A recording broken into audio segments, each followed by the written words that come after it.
casamiento. Mira, hermana, cuánto te quiero. Hoy te vas del hogar a cumplir todos tus sueños. Sé que esto lo has deseado de hace tiempo, porque estás aburrida de las peleas allá adentro. Como recuerdo el día que nos conocimos, cuando hicimos el trato de estar siempre unidos y amarnos, respetarnos y valorarnos, porque no hay mejor amor que el de los hermanos. Hermana, espero que seas feliz con ese hombre que Dios puso ante ti, ese hombre que estará dispuesto a ayudarte, a levantarte, y él nunca dejará derrumbarte. Que el día que ese hombre juegue contigo es mejor que huya y que quede escondido, porque sé que si lo tengo al frente mío lo voy a matar, y que me perdone, Dios mío, porque no soportaré la idea de que te haya llevado para escuchar que todos los días se te ha golpeado.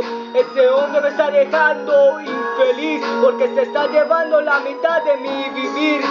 Ay, hermana, lucha por tu felicidad y no dejes que nadie te la vaya a quitar. Y no vayas a llorar, porque sé que te va a amar, y si te sientes agobiada, ven, yo te puedo cuidar.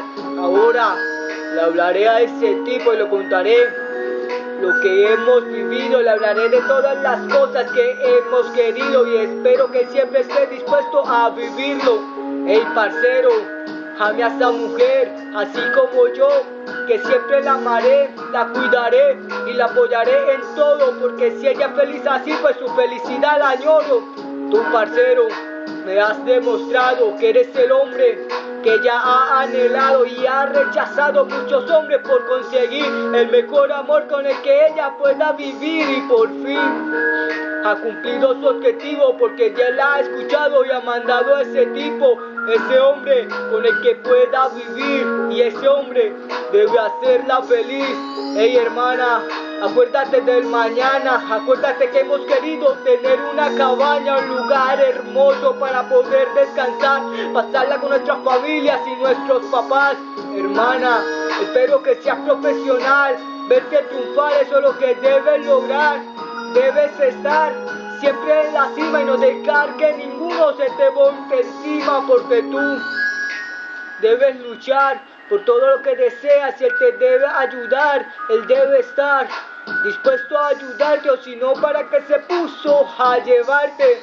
Hey, ¿te acuerdas de nuestra niñez? Que siempre jugábamos los dos a la vez, que nos ayudábamos el uno para el otro, y que nos tapábamos el daño de algún corozo. Como recuerdo, jugando a las ollitas o jugando cualquier cosa que se nos complacía, hacíamos lo que sea solo por pasar el día. Hasta me acuerdo que jugamos a las escondidas. Nosotros hacíamos de todo siempre para sonreír, porque en nuestro hogar eso no se podía cumplir. Hacíamos lo que sea con tal de volar, encerrando en nuestros cuartos y empezar a soñar. Hablábamos de nuestros futuros horas y horas, pensando en cumplirlos a toda hora, de apoyarnos en todo lo que hagamos, porque para eso nosotros somos hermanos. No quise seguir escribiendo porque estoy llorando, por eso es que esto ha quedado así y no ha acabado. Un poco incompleto y desorientado, pero eso era lo que quería y lo he logrado. Yeah.